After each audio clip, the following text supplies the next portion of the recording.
അഭിഷേക പൂന്തിരയായി അനുതാപ പൂങ്കതിരായി അലിവിന്റെ തേന്മഴയായി ഒഴിയുകയായി സന്ധ്യാവചനങ്ങൾ സന്ധ്യാകിരണങ്ങൾ സന്ധ്യാവചനങ്ങൾ സന്ധ്യാകിരണങ്ങൾ. സന്ധ്യാവചനങ്ങളിലേക്ക് ഏവർക്കും സ്വാഗതം. വിശുദ്ധ ലൂക്കായുടെ സുവിശേഷം 24-ാം അധ്യായം 27-ാമത്തെ തിരുവചനം. മോശ തുടങ്ങി എല്ലാ പ്രവാചകന്മാരും വിശുദ്ധ ലിഖിതങ്ങളിൽ തന്നെപ്പറ്റി എഴുതിയിരുന്നവയെല്ലാം അവൻ അവർക്ക് വ്യാഖ്യാനിച്ചു കൊടുത്തു. ഈശോയുടെ 2 ശിഷ്യന്മാർ എമ്മാവൂസിലേക്ക് യാത്ര ചെയ്യുകയാണ്.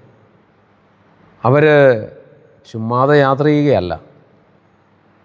കർത്താവിൽ നിന്ന് പ്രതീക്ഷിച്ച രീതിയിൽ എന്തോ ഒക്കെ കിട്ടാതെ വന്നപ്പോൾ അവരകന്നു പോയതാണ്.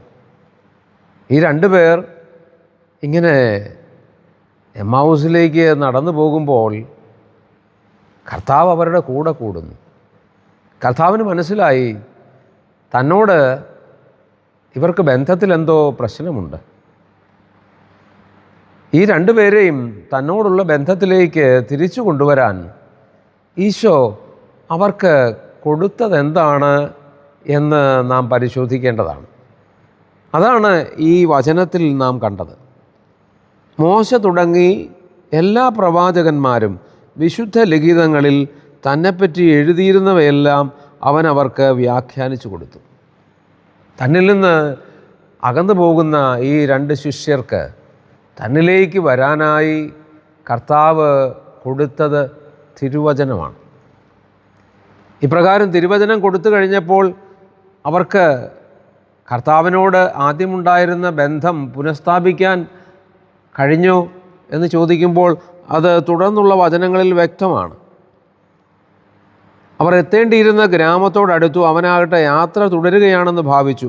അവർ അവനെ നിർബന്ധിച്ചുകൊണ്ട് പറഞ്ഞു, ഞങ്ങളുടെ കൂടെ താമസിക്കുക, നേരം വൈകുന്നു, പകൽ അസ്തമിക്കാറായി.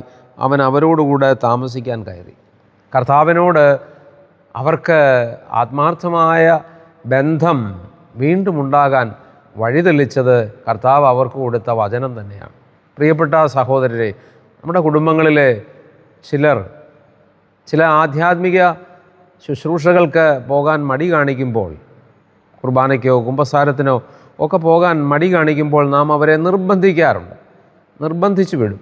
യഥാർത്ഥത്തിൽ അവരുടെ പ്രശ്നം കർത്താവുമായിട്ടുള്ള ബന്ധത്തിലാണ്. ആ ബന്ധം നേരെയാകണമെന്നുണ്ടെങ്കിൽ തീർച്ചയായും അവരെ ദൈവവചനത്തിലേക്ക് കൊണ്ടുവന്നേ മതിയാകും. അതുകൊണ്ട് കർത്താവുമായിട്ടുള്ള ബന്ധത്തിലേക്ക് ആരെയെങ്കിലുമൊക്കെ തിരികെ കൊണ്ടുവരാൻ ആഗ്രഹിക്കുന്നെങ്കിൽ നാം അവർക്ക് പ്രാർത്ഥനാപൂർവം ദൈവത്തിൻ്റെ വചനം കൊടുക്കണം. ആ വചനം കൊടുത്തു കഴിയുമ്പോൾ, അവരുടെ ബന്ധം നേരെയായി കഴിയുമ്പോൾ സ്വാഭാവികമായും അവർ കുമ്പസാരത്തിലേക്ക് വരും, വിശുദ്ധ കുർബാനയിലേക്ക് വരും, കുടുംബ പ്രാർത്ഥന അവർ നിഷ്ഠയോടെ നടത്തും. ഈ ഒരു വഴി കർത്താവ് നമുക്ക് ഉപദേശിച്ച് നൽകുമ്പോൾ തീർച്ചയായും നമ്മുടെ കുടുംബാംഗങ്ങൾക്ക് വേണ്ടി ഈ വഴി പ്രാർത്ഥനയോടെ നമുക്ക് സ്വീകരിക്കുന്നതിന് ഇടയാകണം. ഒരു നിമിഷം പ്രാർത്ഥിക്കാം. ഞങ്ങളുടെ കർത്താവേ, ഞങ്ങളുടെ ദൈവമേ, നിരന്തരം അങ്ങുമായിട്ടുള്ള ബന്ധത്തിൽ ഞങ്ങൾ ആയിരിക്കുന്നതിന് അങ്ങ് ഞങ്ങൾക്ക് നൽകുന്ന വചനം ഹൃദയപൂർവ്വം സ്വീകരിക്കാൻ ഞങ്ങൾക്ക് ഇടയാക്കണമേ. ഞങ്ങൾക്ക് വേണ്ടി എപ്പോഴും പ്രാർത്ഥിക്കുന്ന പരിശുദ്ധ അമ്മേ, മാറിയ ഔസേപ്പിതാവേ, സകല വിശുദ്ധരെ, മാലാഖമാരെ, ഞങ്ങൾക്ക് വേണ്ടി പ്രാർത്ഥിക്കണമേ. ആമേൻ.